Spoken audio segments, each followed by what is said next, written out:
मेष राशि वाले बंधु, आप सभी का स्वागत है, हृदय से अभिनंदन है। मेष मंथन भिंड यूट्यूब चैनल में।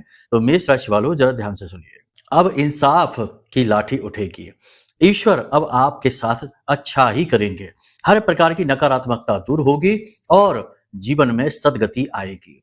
यह हम इसलिए नहीं कह रहे हैं कि आपके ग्रह नक्षत्र बहुत अच्छे हो चुके हैं। ग्रहों की चाल आपको राजा बनाने वाली है, दुखों से बाहर निकालने वाली है। जी नहीं, ऐसा तो नहीं है।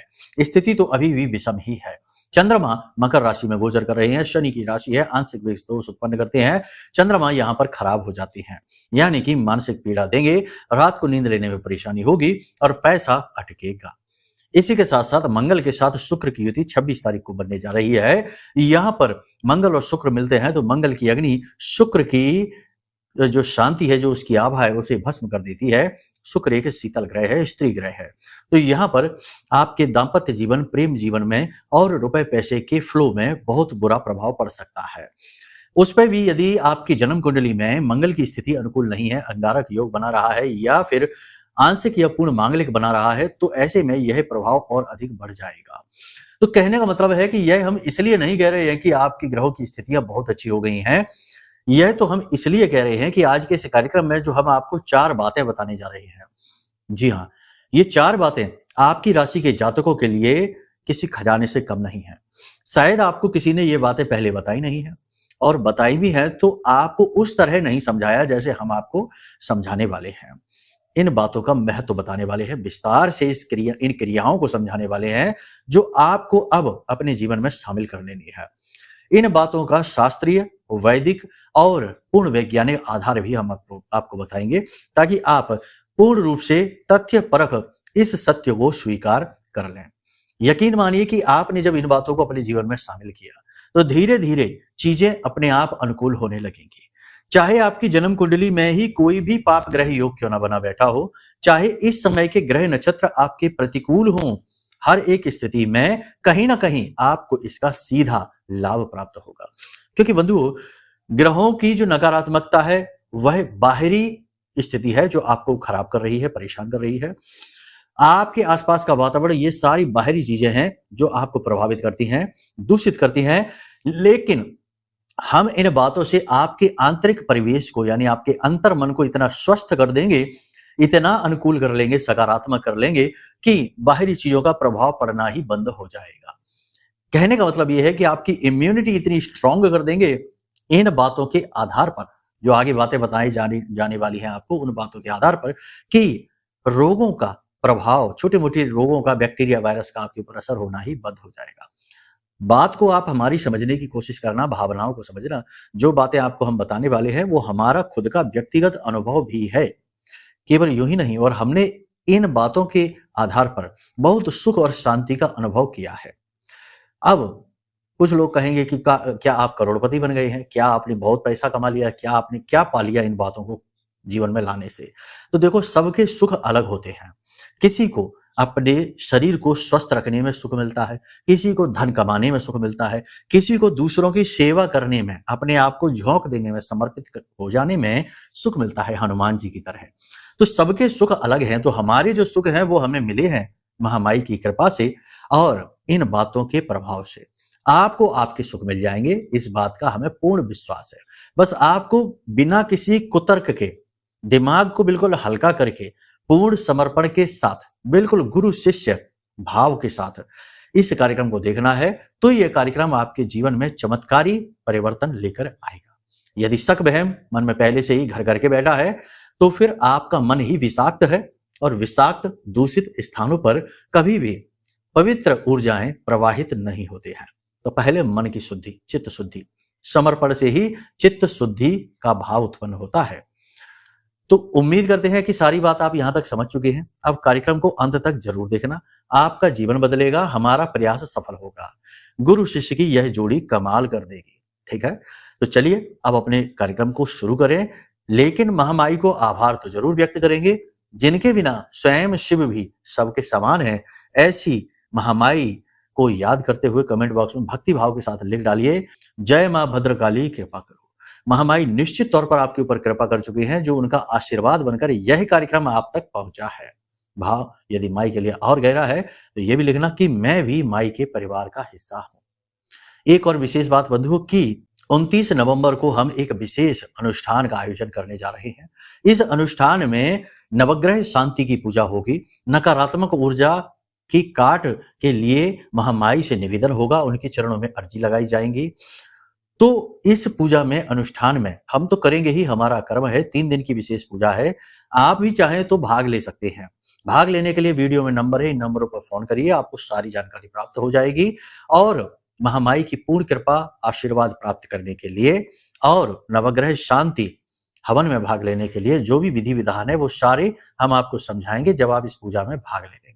पूजा के बाद आपके घर प्रसाद और महामाई के आशीर्वाद यानी उनसे जुड़ी कुछ चीजें आप तक पहुंचाई जाएंगी। ठीक है, तो चलिए, उम्मीद करते हैं कि आपने ये सारी बातें समझ ली है। अब अपने मूल विषय को शुरू करते हैं।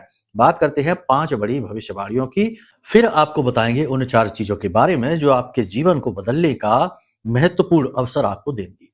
तो बात करते हैं 5 बड़ी भविष्यवाणियों की। जय माई की। बंधुओं, ज्योतिष और तंत्र विद्या के क्षेत्र में आचार्य अमित एक जाना माना नाम है।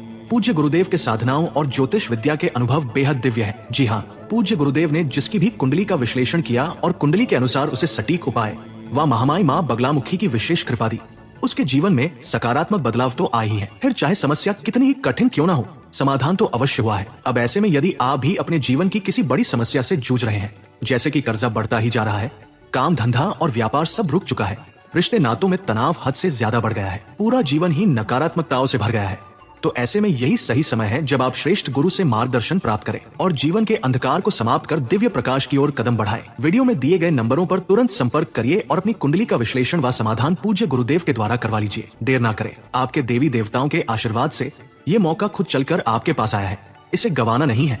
अभी फोन करें और गुरुदेव से मार्गदर्शन प्राप्त करें। महामाई आपका कल्याण करें। धन्यवाद। सबसे पहली बात, हम पहले भी आपसे कहते चले आ रहे हैं कि अपने ऊपर नियंत्रण रखना, यानी खुद के ऊपर पूर्ण नियंत्रण रखना आपका धर्म है। इस समय पर इसकी बहुत अधिक आवश्यकता है। आपके मन में 3-4 तरीके के विचार बढ़ेंगे।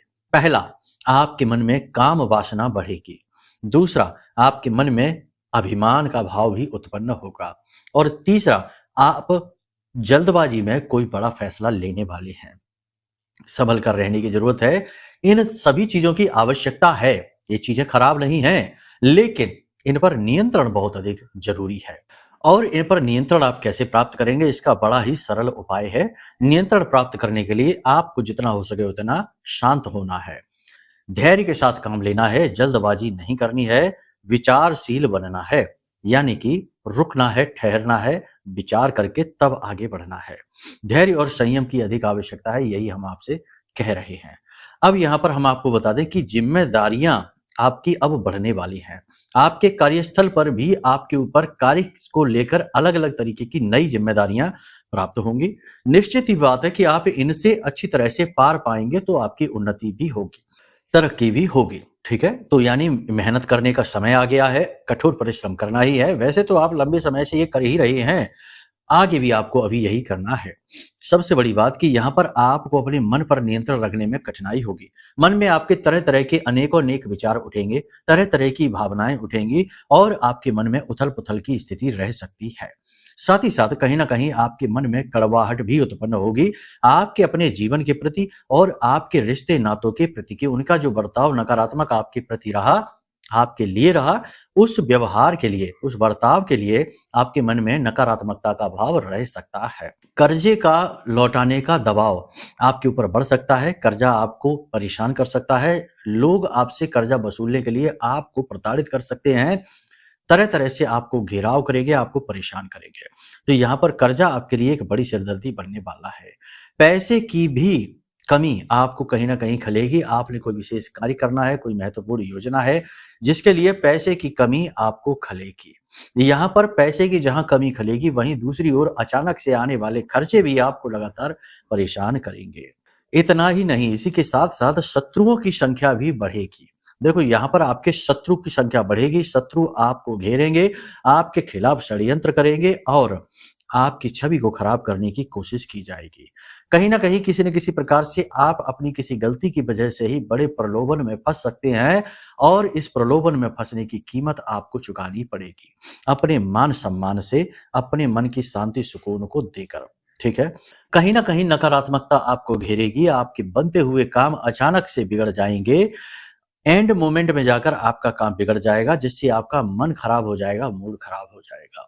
आपको मार्गदर्शन की बहुत अधिक आवश्यकता है, इसलिए इस समय और काल पर आपको जो आपके शुभ चिंतक हैं, जो अनुभवी लोग हैं, उनकी सलाह लेने की बहुत अधिक आवश्यकता है। गुरुजनों की, माता-पिता की सलाह लेने की बहुत अधिक आवश्यकता है।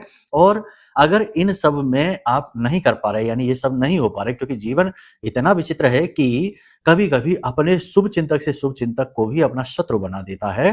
तो ऐसी स्थिति में आपको मंदिर जाना और भगवान के विग्रह के दर्शन करते हुए अपने मन के भाव उन्हें व्यक्त करना और वहीं भगवान की छाया स्थली, शरण स्थली में बैठना बहुत अधिक अनिवार्य है। यहाँ से आपको बहुत ही ज़्यादा कॉन्फिडेंस मिलेगा, आत्मविश्वास में उन्नति होगी और मन भी आपका अच्छा हो जाएगा। अपने काम धंधे व्यापार को लेकर आपको भागदौड़ बहुत अधिक करनी पड़ सकती है। मन में तरह तरह की आशंकाएं भी रहेंगी और आत्मविश्वास की कमी के चलते आप किसी प्रकार के गलत फैसले में फंस सकते हैं।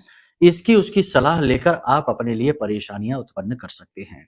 कहने का मतलब यह है कि ये समय और काल ऐसा है कि जब आपकी परीक्षा होने वाली है। प्रेमियों की आपस में स्थिति तनावपूर्ण रह सकती है, कहीं ना कहीं आपसी क्लेश मनमुटाव रह सकता है, एक दूसरे पर शक और वहम भी कर सकते हैं। इसी के साथ साथ दाम्पत्य जीवन की बात करें तो यहाँ पर भी नीरसता अपना पूरा प्रभाव दिखाएगी, प्रेम तत्व की कमी स्पष्ट दिखाई देगी। जीवन साथी अपनी मनमानी करते हुए और आपसे बहस आर्ग्यूमेंट करते हुए दिखाई देंगे, जो आपको अच्छा बिल्कुल नहीं लगेगा। आप एक तरह से मौन हो जाएंगे, अपनी बात ही कह नहीं पाएंगे, अपनी बात कहेंगे भी तो लोग उसे अनसुनी कर देंगे, उस बात का कोई महत्व ही नहीं रहेगा। तो इन सब बातों के चलते आप मौन हो जाएंगे, शांत हो जाएंगे, अपने आप में ही खो जाएंगे। अब ऐसे में आपको एकांकी नहीं होना है, एकांकी होने से बात बिगड़ जाएगी। अपने कार्यों में व्यस्त रहिए। उसके बाद जो आपके शुभ चिंतक हैं, शुभ चिंतक नहीं है तो मंदिर जाइए और वहां पर जाकर अपना समय बिताइए, शुभ चिंतकों के साथ अपने दिल की बात कहिए, ताकि आपको हल्कापन महसूस हो। चंद्रमा का खराब हो जाना और शुक्र का मंगल के साथ दूषित हो जाना, ये आपको शारीरिक, मानसिक और आर्थिक तौर पर बहुत तोड़ेगा। यहाँ पर आपको कॉन्फिडेंस की बहुत अधिक आवश्यकता है, देवी देवताओं की कृपा और आशीर्वाद की बहुत अधिक आवश्यकता है। ये सारी भविष्यवाणियां जो हम आपको कर रहे हैं, ये इस समय के गोचर चार्ट के अनुसार है। हो सकता है कि आपके कुंडली में स्थिति और भी बुरी हो, यानी कहने का मतलब अगर मंगल, हमने जैसा कहा कि मंगल की स्थिति अच्छी नहीं है, तो स्थिति और ज्यादा बिगड़ जाएगी। अचानक से घाटा आ जाएगा, अचानक से दुर्घटना हो जाएगी, अचानक से कोई रोग, पुरानी बीमारी उभर जाएगी और आपको हॉस्पिटल पहुंचा देगी। तो ये एक स्थिति बनती है। इसी के साथ साथ यदि चंद्रमा आपकी कुंडली में खराब होकर बैठा है तो आपको डरावने सपने आएंगे। आपको ऐसा लगेगा जैसे आपके ऊपर किसी ने कुछ करवा रखा है, तंत्र मंत्र करवा रखा है। माँ की सेहत अचानक से बहुत ज्यादा बिगड़ जाएगी। इसी के साथ साथ आपको रात को नींद लेने में भी परेशानी आएगी और देवी देवताओं की छाया आपके ऊपर से हटने लगेगी, कृपा आपके ऊपर से हटने लगेगी। तो बहुत सारी स्थितियां होती हैं, हम आपको बता दें इस स्थिति से निकलने के लिए, क्योंकि देखो कई बार ऐसा होता है कि जातक बहुत लंबे समय से एक ही तरीके की समस्या से पीड़ित चल रहा है, या फिर जातक के प्रयास असफल होते चले जा रहे हैं, कोई भी प्रयास सफल ही नहीं होता है, जातक केवल और केवल संघर्ष करता रह जाता है। या फिर ऐसा होता है कि जातक पहले अच्छा काम कर रहा था, सब बढ़िया चल रहा था, लेकिन अचानक से डाउनफॉल आ गया। ये सारी ग्रह स्थितियां बनती हैं जब जातक की कुंडली में किसी प्रकार का पाप ग्रह योग बना होता है। इन पाप ग्रह योगों को मिटाना बहुत ज्यादा जरूरी होता है, वरना ये आपके जीवन के ऐसे कर्म बन जाते हैं, ऐसे कष्ट बन जाते हैं जो आपको लंबे समय तक भोगने पड़ते हैं, आजीवन ही भोगने पड़ते हैं। तो ऐसे में आपको अपनी कुंडली दिखानी चाहिए, क्योंकि जो भी कर्म है जो भोगने के लिए आपको मिला है, कष्ट है, उसे मिटाने के दो ही मार्ग हैं, या तो उस कष्ट को भोगते रहिए या उसका प्रायश्चित कर लीजिए। जब आप कुंडली दिखाएंगे तो कुंडली में आपके हम उस दोष के बारे में आपको बताएंगे, उस दोष के निवारण के लिए हम आपको सटीक उपाय दे देंगे और उन उपायों को करने से आपका वह दोष समाप्त हो जाएगा, क्योंकि आपने प्रायश्चित किया, यानी कर्म जो जो उपाय किए हैं वो प्रायश्चित कर्म है। ठीक है, प्रायश्चित कर लिया तो वह दोष क्षीण हो जाता है। एकदम से तो नहीं होगा, लेकिन धीरे धीरे क्षीण होगा और उसका प्रभाव आपको दिखाई देगा। लेकिन कभी कभी ऐसा होता है कि जब 10-5 साल या लंबे समय से या अचानक से आने वाला कोई पाप ग्रह योग घेर कर आपको बैठ जाता है, तो उपायों की शक्ति भी आपको बचा नहीं पाती है, क्योंकि बिल्कुल ऐसे ही जैसे कि लंबे समय तक बीमारी शरीर में रुक जाए तो बीमारी तो चली भी जाएगी उपाय करने से, दोष दूर हो भी जाएगा, लेकिन जो कमजोरी आ गई है, जो इम्यूनिटी वीक हो गई है, वह लंबे समय तक आपको कष्ट पहुंचाएगी। तो इस लंबे समय तक निगेटिविटी से बचने के लिए आपको यह महारक्षा कवच जो हमने बनाया है, मंत्र शक्ति से जागृत है, अभिमंत्रित है, ब्रह्मास्त्र विद्या मां बगलामुखी के मंत्रों से सिद्ध किया हुआ है, हमारी साधना का बल है इसमें। इस महारक्षा कवच को भी आपको मंगा लेना है। कुंडली विश्लेषण के साथ साथ इसे भी मंगा लेंगे तो आप समझिए कि चमत्कारी परिणाम मिलेंगे, क्योंकि कुंडली से दोष मिट गया है, उपाय के माध्यम से माई की कृपा मिल गई है, निगेटिविटी भी हट गई है, अब कोई रुकावट ही नहीं है, तो जीवन में अंतर आएगा ही, खुशियां आएगी ही। तो ये निर्णय आपका है, जितना हो सके उतना जल्दी ले लीजिए।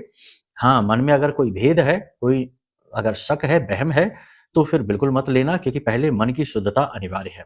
यहाँ ऊर्जाओं का परिवर्तन हो रहा है, कोई हम गाड़ी के स्पेयर पार्ट बदलने की बात नहीं कर रहे हैं कि नया पार्ट लगा दिया कल से गाड़ी बढ़िया चलेगी। ऊर्जाएं परिवर्तित करना मजाक नहीं है, इसमें समय लगता है, मेहनत लगती है और बहुत ज्यादा बल, आध्यात्मिक बल लगता है। तभी तो गुरु यदि हाथ रख दे तो चेले का जीवन संवर जाता है, क्योंकि गुरु के पास तपोबल होता है। ठीक है, यहां तक सारी बात आपने समझ ली। अब बात करते हैं उन 4 बातों की।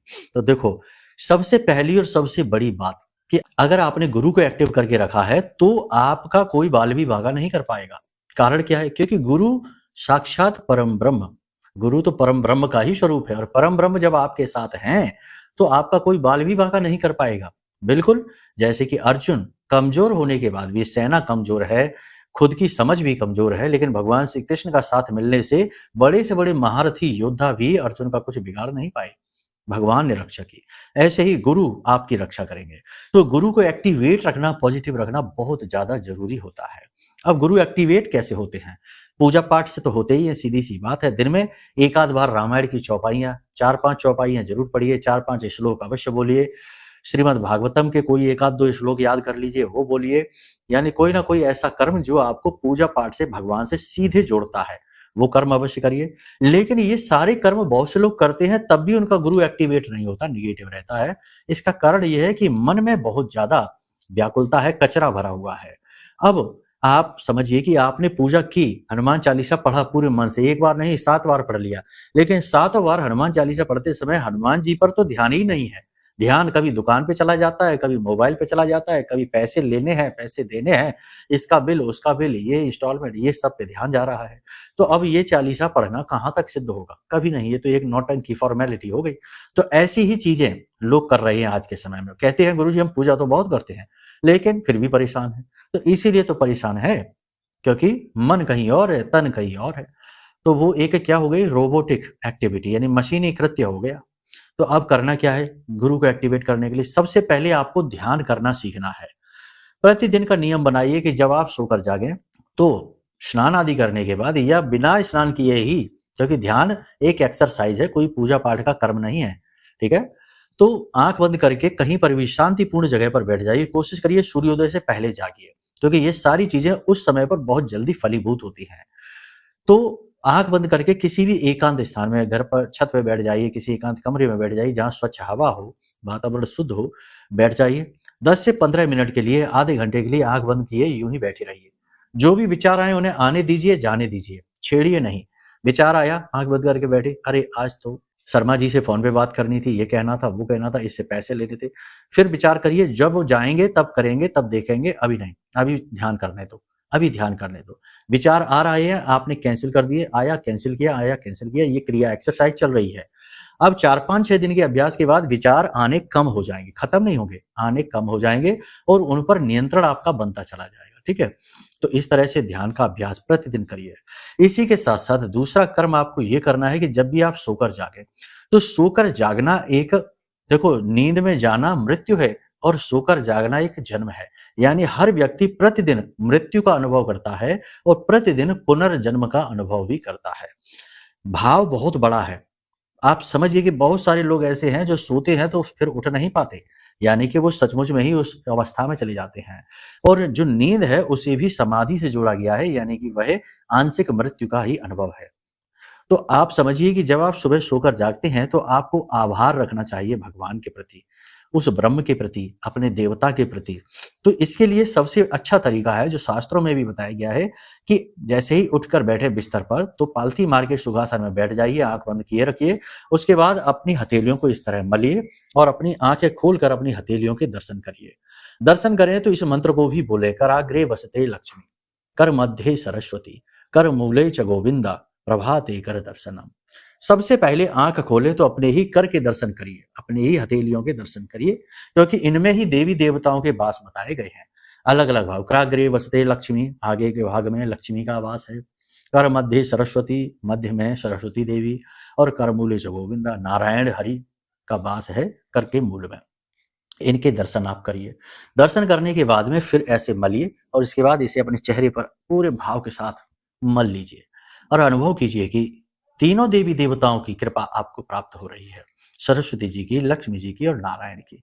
इनकी कृपा आपका उद्धार करेगी। ठीक है, तो ये बहुत अच्छा भाव है। फिर इसके बाद थोड़ी देर के लिए आंख बंद करके वहीं बैठे रहिए और उस ब्रह्म से, जिसका एक अंश आपके अंदर जगमगा रहा है छोटे दीपक के रूप में, इस अनुभव को याद करिए और उस ब्रह्म से अपने रिश्ते को और मजबूत करिए, जोड़िए। ठीक है, तो ये सारी क्रियाएं करनी है। इसके बाद अपनी नाक का अनुभव, यानी इसे स्वर विज्ञान कहते हैं, अपनी नाक का अनुभव कीजिए कि जिस नासिका से श्वास बाहर आ रही है, दाहिनी नाक से श्वास बाहर आ रही है तो दाहिना पैर जमीन पर रखिए, बाईं नासिका से श्वास बाहर आ रही है तो बायां पैर जमीन पर रखिए और फिर अपने कार्यों में लगिए। और सुबह के समय 2-4 बार इस श्लोक को भी बोल दीजिए, ब्रह्मा मुरारी त्रिपुरांतकारी, भानु शशि भूमि सुतो बुधश्च, गुरुश्च शुक्रः शनि राहु केतवा, सर्वे ग्रहा शांतिकरा भवन्तु। सभी ग्रहों की शांति, ब्रह्मा मुरारी यानी ब्रह्मा विष्णु महेश की कृपा और सभी ग्रहों की शांति आपको प्राप्त हो जाए। इस श्लोक को 4-5 बार बोल दीजिए। गुरु पूरी तरीके से एक्टिवेट हो चुका है, अब कोई ताकत आपका कुछ बिगाड़ नहीं पाएगी। तंत्र मंत्र भी करेगा तो वापस जाएगा और आपकी हर पूजा पाठ का आपको पूरा पूरा फल प्राप्त होगा। इन क्रियाओं को करिए। देखो, कोई भी उपाय बाहरी काम तभी करेगा जब आप उसे अंदर धारण करेंगे, उसकी पात्रता लेकर आएंगे।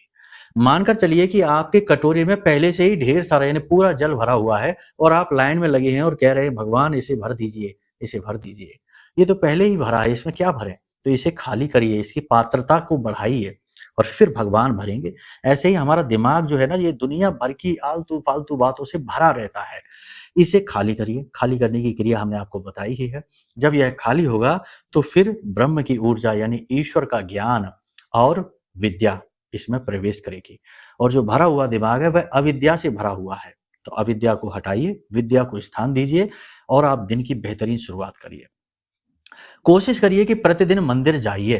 प्रतिदिन मंदिर जाने से शुक्र मजबूत हो जाता है, गुरु अनुकूल हो जाता है और शनि की कृपा प्राप्त होनी शुरू हो जाती है।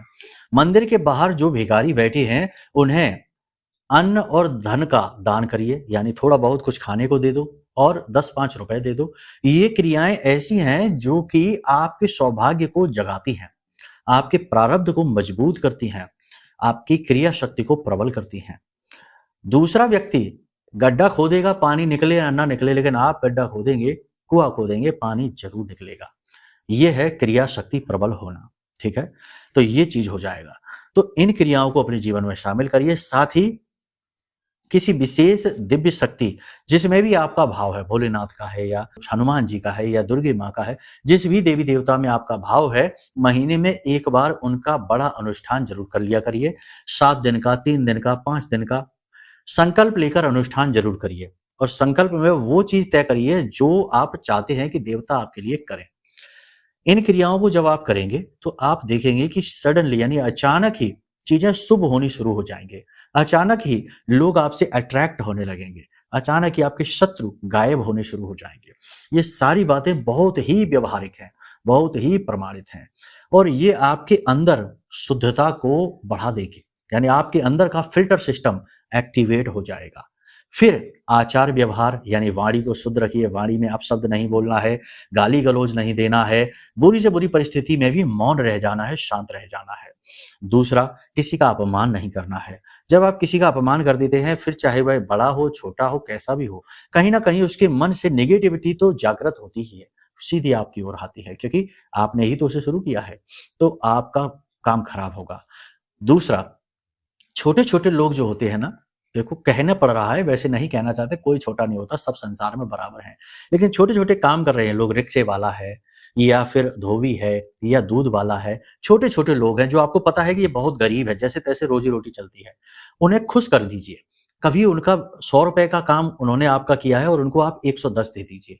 वो ₹10 से आपका कुछ ख़ास बिगड़ेगा नहीं, लेकिन उस व्यक्ति की दुआ आपको मिल जाएगी। अगर वो ये कह देगा कि आपका सब अच्छा होगा, आप बहुत अच्छे इंसान हैं, तो समझो आप सचमुच में बहुत अच्छे इंसान बन गए और आपका सौभाग्य जागृत हो गया। ये क्रियाएँ हैं, लेकिन लोग इसका ठीक उलट करते हैं, उन्हीं को दबाते हैं, उनके ही पैसे काटते हैं, उन्हीं को कुचलते हैं और बड़े-बड़े शोरूमों में जाकर 10-10 हज़ार, 50-50 हज़ार रुपए उड़ाकर चले आते हैं। ₹1 का भी, 1 चवन्नी का भी मोल-भाव नहीं कर सकते, नहीं तो भगा दिया जाएगा वहाँ से।